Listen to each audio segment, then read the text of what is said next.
श्रावस्ती नगरी में कृषा गौतमी नाम की एक कन्या रहती थी। गौतमी उसका असली नाम था।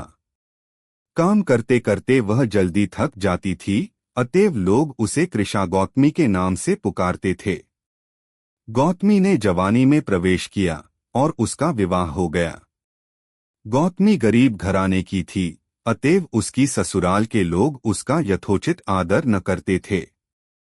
कुछ समय बाद गौतमी के एक पुत्र हुआ। अब घर में उसका आदर होने लगा, लेकिन होना कुछ दूसरा ही था।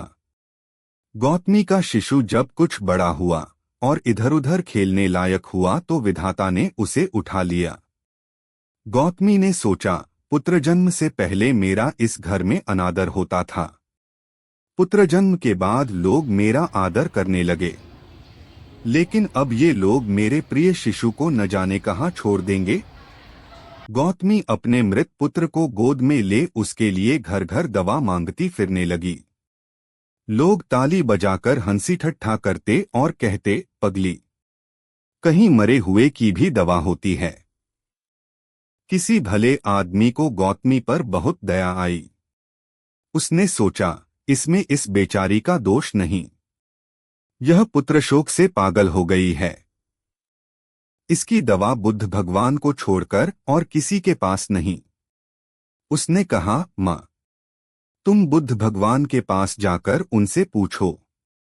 गौतमी अपने शिशु को गोद में ले जहां बुद्ध पालथी मारे बैठे थे पहुंची और अभिवादन करके बोली, महाराज, मेरे पुत्र को दवा दीजिए।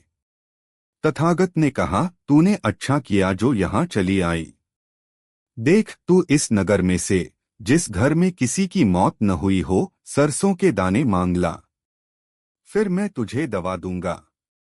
भगवान की बात सुनकर गौतमी बहुत प्रसन्न हुई और सरसों के दाने लेने के लिए चल दी। पहले घर में जाकर उसने निवेदन किया, देखिए, बुद्ध भगवान ने मुझे आप लोगों के घर से सरसों मांगकर लाने को कहा है, आप लोग सरसों देने की कृपा करें। गौतमी के ये शब्द सुनकर एक आदमी झट से घर में से सरसों के दाने ले आया और गौतमी को देने लगा। गौतमी ने पूछा, पहले यह बताइए कि इस घर में किसी की मौत तो नहीं हुई। यह सुनकर घर के लोग आश्चर्य से कहने लगे, गौतमी, यह तू क्या कह रही है? यहाँ कितने आदमी मर चुके हैं, इसका कोई हिसाब है। गौतमी, तो मैं आपके घर से सरसों न लूंगी। गौतमी दूसरे घर गई। सब जगह उसे वही जवाब मिला। उसने समझा, शायद सारे नगर में यही बात हो। उसे एकदम ध्यान आया कि बुद्ध भगवान ने शायद जानबूझकर ही मुझे सरसों मांगने के लिए भेजा है।